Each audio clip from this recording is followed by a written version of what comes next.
आत्मीय भाइयों एवं बहनों प्रणाम। आपको महापुरुषों के अविस्मरणीय जीवन प्रसंग वाङ्मय 50 से पढ़कर सुनाते हैं। महात्मा बुद्ध के अविस्मरणीय कथा प्रसंग, पृष्ठ 26 से।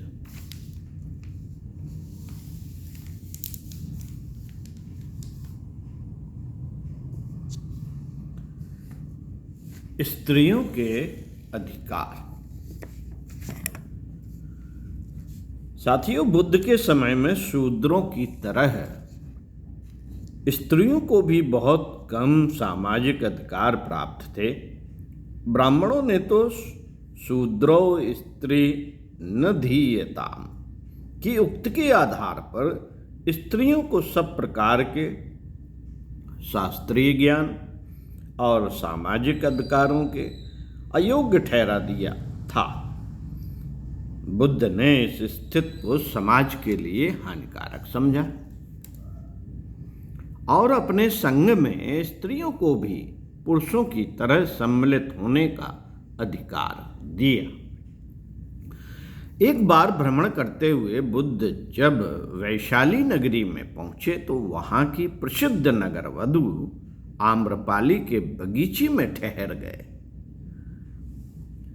यह समाचार सुनकर वह भी बगीचे में पहुंची और भगवान बुद्ध का उपदेश सुनकर अगले दिन उनको अपने यहाँ आहार ग्रहण करने को निमंत्रित किया।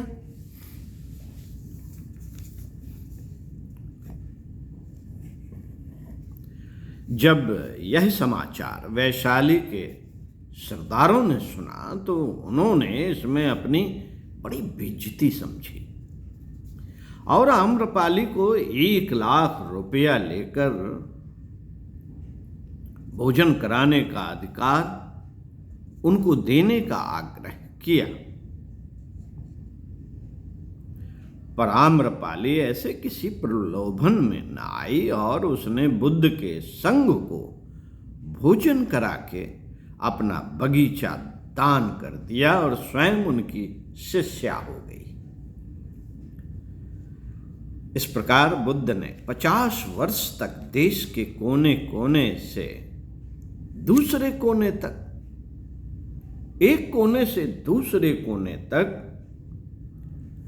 भ्रमण करके उस मानव धर्म का प्रचार किया जिसमें प्रत्येक व्यक्ति को, चाहे वह ब्राह्मण हो या शूद्र या स्त्री, धर्म मार्ग पर समान अधिकार था। इस प्रकार की शिक्षा से भारतीय समाज के अनेक दोष दुर्गुण दूर हो गए और उसने ऐसी प्रगति की जिसका उदाहरण हजारों वर्ष में न मिला था। पर कुछ 100 वर्ष बाद बौद्ध संघों में भी स्वार्थी व्यक्तियों का प्राबल्य होने लगा और आज इस देश में उसका नाम ही शेष रह गया। इस बात की सच्चाई से कोई इनकार नहीं किया जा सकता कि धर्म एक ऐसा विषय है जिसमें भेदभाव, छोटे बड़े, समता विषमता को स्थान देना अनुचित है। जो लोग धर्म के नाम पर इस प्रकार की प्रवृत्तियों का पोषण करते हैं वे न्यायशील लोगों की दृष्टि में निंदा के पात्र होते हैं। महापुरुष बुद्ध ने इन दोनों के निराकरण के लिए अपना ही जीवन अर्पित नहीं किया, वरन अपने पुत्र तथा भाई को भी अपने साथ गृह त्यागी बनाकर धर्म प्रचार में लगा दिया। यदि उनके इस अभूतपूर्व त्याग के लिए लोगों ने उनको भगवान की पदवी दी, नवा अवतार माना, उनकी पूजा की, तो यह उचित ही कहा जाएगा। ओम शांति।